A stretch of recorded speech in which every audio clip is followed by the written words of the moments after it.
injuries when you first start up again. So we really didn't think nothing of it. And then as we continued to practice and we had to take him off the floor and getting closer to playing, then we found out that he wanted to leave the bubble.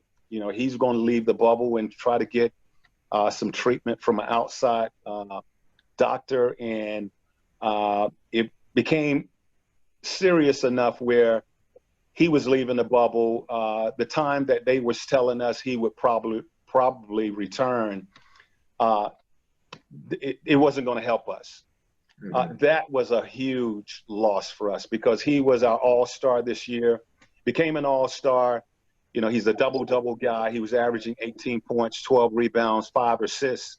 And he was really the main guy for us all season long that was initiating offense, scoring, really establishing who we were as a team. So that was a huge loss for us. You know, playing the 8 games that we had, we did okay, you know, but once you get into the playoffs, you got to have all your guns. You know, I've always said that when the NBA went to this 7-game format, you got to win 4. The healthiest team is going to win.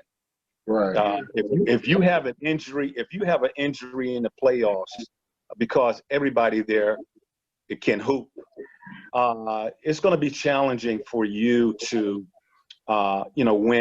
win some games. And for us, especially, you know, you could get by with that during the regular season, but in the playoffs, it's going to be tough to get by with that. And we ran into a team in Miami that they showed that they were playing their best basketball in the bubble, where they, you know, not only do they sweep us, but they knock off the Bucks, who was the favorites, and they reached the finals.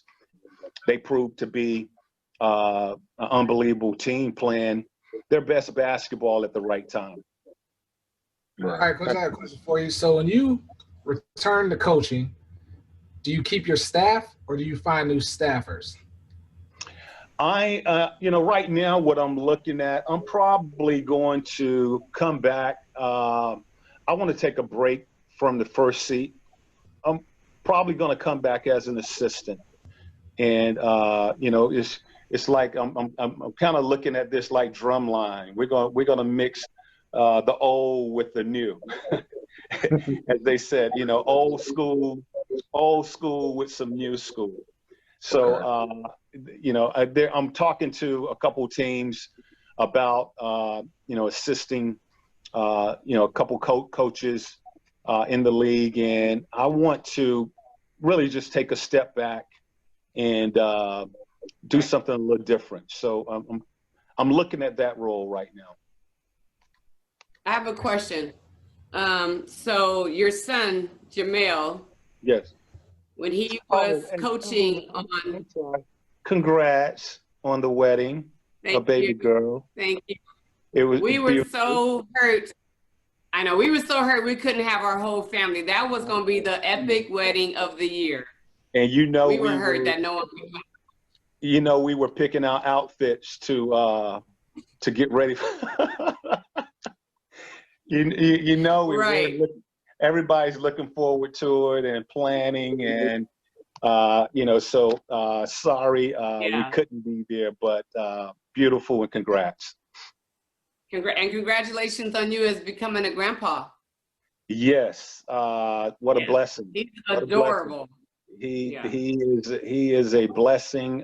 Matter of fact, we're going to take off this weekend and go down to New Orleans and visit with him. Nice.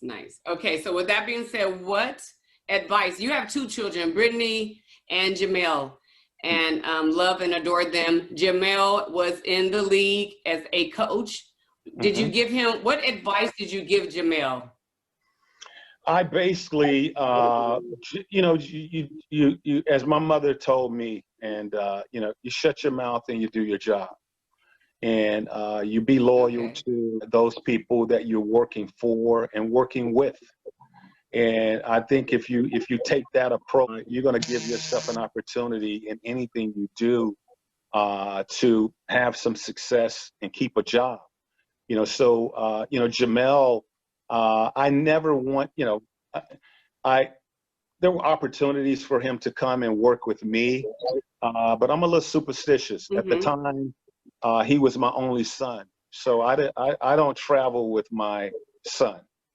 That was just a no-no. He carries my last name, and I want that name.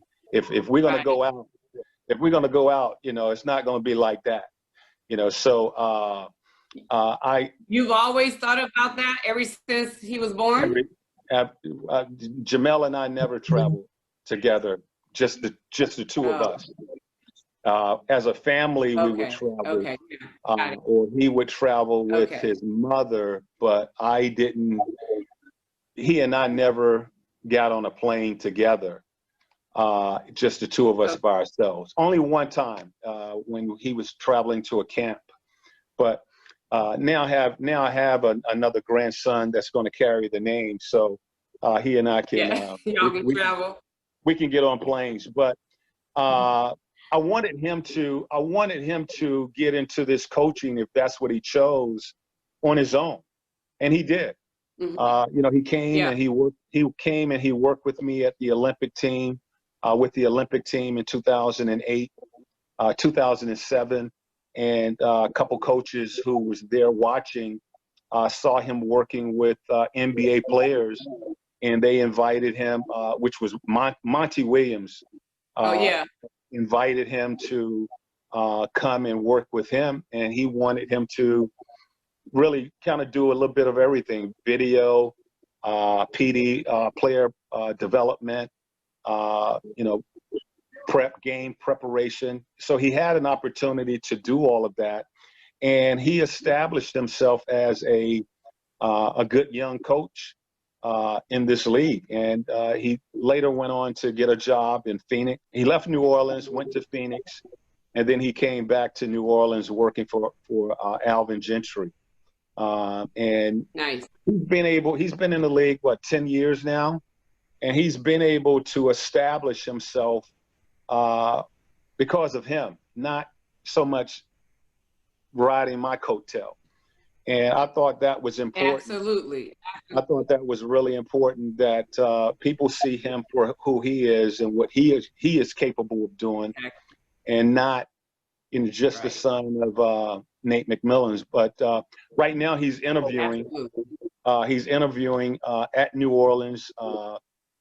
For a job. Stan Van Gundy got that job, so he is interviewing there for a position with that staff again.